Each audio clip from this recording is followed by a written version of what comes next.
ಇವತ್ತಿನ ದಿವಸ ಅಂಜಲಿ ಅಂಬಿಗೇರ್ ಅನ್ನುವಂತಹ ಒಬ್ಬ ತರುಣಿಯ ಹತ್ಯೆನೂ ಕೂಡ ಹುಬ್ಬಳ್ಳಿಯಲ್ಲಿ ಆಗಿದೆ. ಇದು ಅತ್ಯಂತ ಅಮಾನವೀಯವಾಗಿರುವಂತಹ ಕೃತ್ಯ ಅನ್ನುವಂಥದ್ದನ್ನು ಹೇಳಲಿಕ್ಕೆ ಬಯಸ್ತೇವೆ. ಹುಬ್ಬಳ್ಳಿಯಂತಹ ಮಹಾನಗರದಲ್ಲಿ ದೊಡ್ಡ ಕುಟುಂಬಗಳು ಮತ್ತು ಅತ್ಯಂತ ಬಡತನದ ರೇಖೆಗಿಂತ ಕೆಳಗಿರತಕ್ಕಂತಹ ಕುಟುಂಬಗಳು ಬದುಕಲಿಕ್ಕೆ ಅಸಾಧ್ಯ ಅನ್ನುವಂತಹ ವಾತಾವರಣ ಇವತ್ತಿನ ದಿವಸ ಹುಬ್ಬಳ್ಳಿಯಲ್ಲಿ ನಿರ್ಮಾಣ ಆಗಿದೆ. ಬಹುಶಃ 4 ಹೆಣ್ಣು ಹುಡುಗರನ್ನು ಕಟ್ಟಿಕೊಂಡು ಬಾಂಡೆ ಸಾಮಾನುಗಳನ್ನು ತಿಕ್ಕಿಕೊಂಡು ಪಾತ್ರೆಗಳನ್ನು ತಿಕ್ಕಿ ಕಸ ಮುಸುರಿ ಹೊಡ್ಕೊಂಡು ಬದುಕ್ತಕ್ಕಂತಹ ಒಂದು ಆ ಅಜ್ಜಿ ಗಂಗಮ್ಮನ ಪರಿಸ್ಥಿತಿ ನೋಡಿದರೆ ಬಹಳಷ್ಟು ಚಿಂತಾಜನಕ ಅನಿಸ್ತಾ ಇದೆ. ಮನೆಯೊಳಗೆ ಯಾವುದೇ ಪುರುಷರಿಲ್ಲ.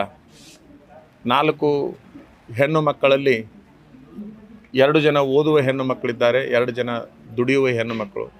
ಅದರಲ್ಲಿ ಮನೆಯನ್ನು ರಕ್ಷಣೆ ಮಾಡ್ತಕ್ಕಂತಹ ಅಂಜಲಿ ಎನ್ನುವಂತಹ ಅಂಬಿಗರ್ ಮನೆತನದ ಹುಡುಗಿ ಇವತ್ತಿನ ದಿವಸ ಹತ್ಯೆಗೊಳಗಾಗಿದ್ದಾಳೆ.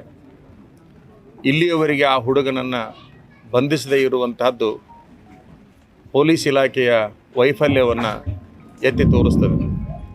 ಬಹುಶಃ ಈ ತಂಗಿ ಹಿಂದೆನೇ ಹೋಗಿ ನಮಗೆ ಈ ರೀತಿ ಫೋನ್ ಕರೆಗಳು ಬರ್ತಾ ಇದ್ದಾವೆ, ನಮಗೆ ರಕ್ಷಣೆ ಕೊಡಬೇಕು ಅನ್ನುವಂತಹ ಒಂದು ಮಾತನ್ನು ಪೊಲೀಸ್ ಇಲಾಖೆಗೆ ಹೋಲಿಕೆ ಹೇಳಿದಾಗ ಇದು ನೇಹಾ ಹಿರೇಮಠಳ ಹತ್ಯೆಯ ಗಾಳಿಯಲ್ಲಿ ಇದು ಹರಡ್ತಾ ಇದೆ, ಇದ್ರ ಬಗ್ಗೆ ನೀವು ಮೂಢನಂಬಿಕೆ ಅಂತೇಳಿ ತಿಳ್ಕೋಬೇಕು ಅಂತೇಳಿ ಈ ಹುಡುಗಿಗೆ ಹೇಳಿ ಕಳಿಸಿರ್ತಕ್ಕಂಥದ್ದು ಪೊಲೀಸ್ ಇಲಾಖೆ ಹುಬ್ಬಳ್ಳಿ ಒಳಗೆ ಏನು ಕೆಲಸ ಮಾಡ್ತಾ ಇದೆ ಅನ್ನೋದಕ್ಕೆ ಸಾಕ್ಷಿಯಾಗಿದೆ.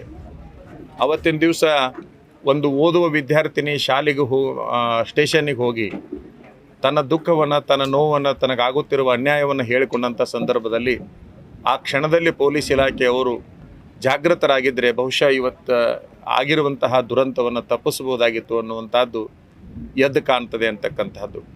ಪ್ರೇಮ ಪ್ರಕರಣ ಅನ್ನುವಂತಹ ಒಂದು ನೆಪವನ್ನು ಒಡ್ಡಿ ಬಹುಶಃ ಈ ರೀತಿ ಹೀನಾಯವಾಗಿ ಕೊಲೆ ಮಾಡ್ತಕ್ಕಂಥದ್ದನ್ನು ನೋಡಿದರೆ ಬಹುಶಃ ನಮ್ಮ ಕರ್ನಾಟಕ ಏನಾಗ್ತಾ ಇದೆ ಅನ್ನುವಂಥ ಭಯದ ವಾತಾವರಣ ಕರ್ನಾಟಕದಲ್ಲಿ ನಿರ್ಮಾಣ ಆಗ್ತಾ ಇದೆ. ನಿಜವಾಗಲೂ ಕೂಡ ಸರ್ಕಾರ ಇಲ್ಲಿ ಕೂಡಲೇ ಎಚ್ಚರ ವಹಿಸಬೇಕು ಅಂತಕ್ಕಂಥದ್ದು, ಈ ನಾಡಿನ ನಾಯಕರು ಎಚ್ಚರ ವಹಿಸಬೇಕು ಅಂತಕ್ಕಂಥದ್ದನ್ನು ಹೇಳಲಿಕ್ಕೆ ಬಯಸ್ತೇನೆ.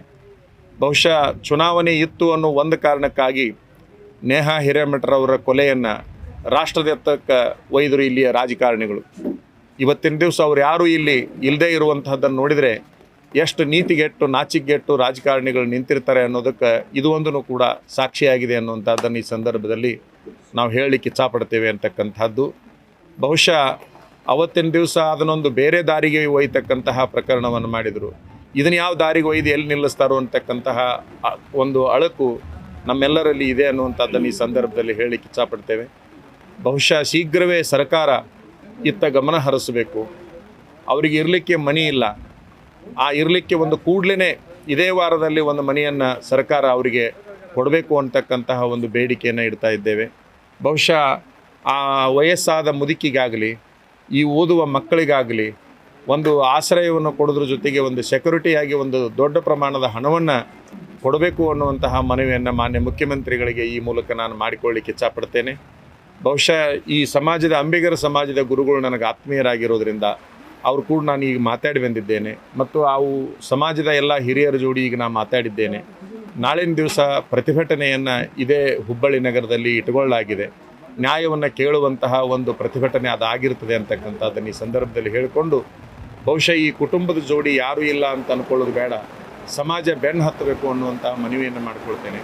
ಇವು 2 ಹುಡುಗರು ಎಲ್ಲಿವರೆಗೆ ಓದ್ತೀನಂತವೆ ಅಲ್ಲಿವರೆಗೆ ಓದಿಸುವ ಜವಾಬ್ದಾರಿಯನ್ನು ನಮ್ಮ ಸಿರಹಟ್ಟಿ ಫಕೀರೇಶ್ವರ ಮಠ ಮತ್ತು ಬಾಲೆಹೊಸೂರು ಮಠ ತೆಗೆದುಕೊಳ್ಳುತ್ತೆ ಅನ್ನುವಂತಹ ಮಾತನ್ನು ಈ ಸಂದರ್ಭದಲ್ಲಿ ಹೇಳಿ, ಯಾವುದೇ ಪರಿಸ್ಥಿತಿ ಒಳಗೆ ಸರ್ಕಾರ ಮತ್ತು ಸಮಾಜ ಇಂತಹ ಬಡ ಕುಟುಂಬದ ಜೊತೆಗೆ ಇದ್ದು ಮಾನವೀಯತೆಯನ್ನು ಮೆರಿಬೇಕು ಅನ್ನುವಂತಹ ಮಾತನ್ನು ಹೇಳ್ತಾ ಈ 2 ಮಕ್ಕಳನ್ನು ನಮ್ಮ ಮಠ ದತ್ತಕ್ಕೆ ತೆಗೆದುಕೊಳ್ಳುತ್ತೆ ಅಂತ ಹೇಳಿ ನನ್ನ ಮಾತನ್ನು ಮುಗಿಸ್ತೇನೆ.